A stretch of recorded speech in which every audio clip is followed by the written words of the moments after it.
Morning. पक्ष्यांचा किलबिलाट आणि मस्त अशी माझ्या आई पप्पांची एंट्री. एवढं मस्त वाटत होतं ना, बऱ्याच दिवसापासून यांना या म्हणलं तर परंतु काही येणं काही होत नव्हतं. परंतु फायनली ती आली आणि ते हे निमित्त झालं की धोंडे जेवण. ठीक आहे, चला आता धोंड्याचा महिनाही संपला, पण त्यांनी येते वेळेस हे सगळ्या गोष्टी आणल्या होत्या. अनारसे, त्यानंतर पुरणही गावाकडूनच आईनं करून आणलं होतं. त्यानंतर ह्यामध्ये होते लाडू.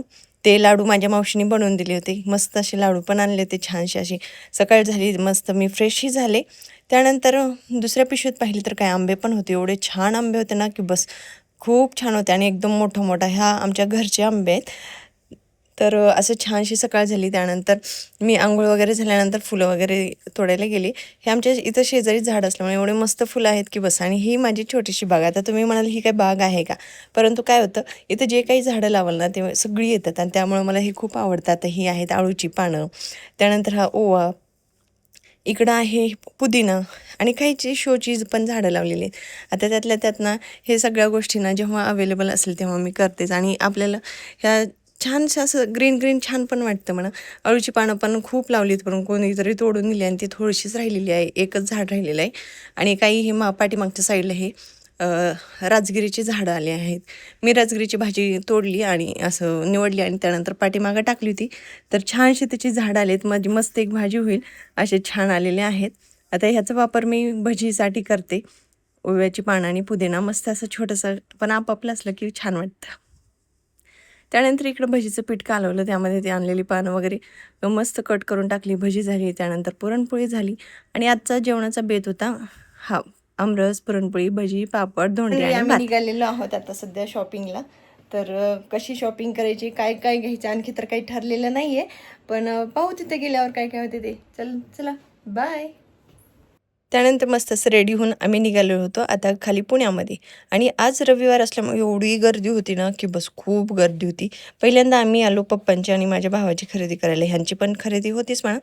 ही सगळी काही खरेदी झाली आणि जास्त वेळ आम्हाला वाटलं आमच्यापेक्षा जास्त वेळ ह्यांना लागला असं वाटत होतं, कारण की प्रत्येक सूट कुठला कम्फर्टेबल होतं, तर कुठला कलर आवडत नव्हता. मग खूप वेळ गेला मग त्यामध्ये. त्यानंतर पप्पांना पण खूप सारे वेगवेगळे चेंजेस करून बघितले, परंतु त्यांना एक आवडला, त्यातला त्यांनी घेतला. आता हा कसा वाटतोय तो आमचा, तुम्ही लग्नाचा ब्लॉग बघा, त्यामध्ये कळेलच आम्ही काय काय खरेदी केली आहे. त्यानंतर आम्ही हा घागराही घेतलेला आहे माझ्या बहिणीसाठी. त्यानंतर आम्ही आलो तर साड्यांची खरेदी करायला. तर साड्यामध्ये पण खूप व्हरायटी होत्या, पण एवढं कन्फ्युजन असतं ना, खूप व्हरायटी झाल्यावर खूपच हे होतं. त्यामध्ये मी छानशी एक साडी पण घेतली आहे. माझ्या आईने पण एक छान अशी साडी घेतली. खूप छान खरेदी झालेली आहे. कलरफुल वाटत होतं, एकदम छानपैकी झालं. त्यानंतर आम्ही परत माझ्या मुलीचे पण कपडे घ्यायला गेले. त्यानंतर रुद्राणीने छानसा असा ड्रेस घेतला. मस्त वाटत होता तिचा पण ड्रेस. काय काय घेतला आम्ही त्यासाठी कनेक्ट राहा. मस्त असं बाप्पांचं दर्शन झालं, छानशी आईस्क्रीम झाली. मस्त इकडं थंडगार आम्ही रसही घेतला. सगळ्या गोष्टी, आता बराच वेळ बाहेर आल्यामुळं भूक लागली होती, त्यामुळे थोडीशी अशी पेटपूजा केली.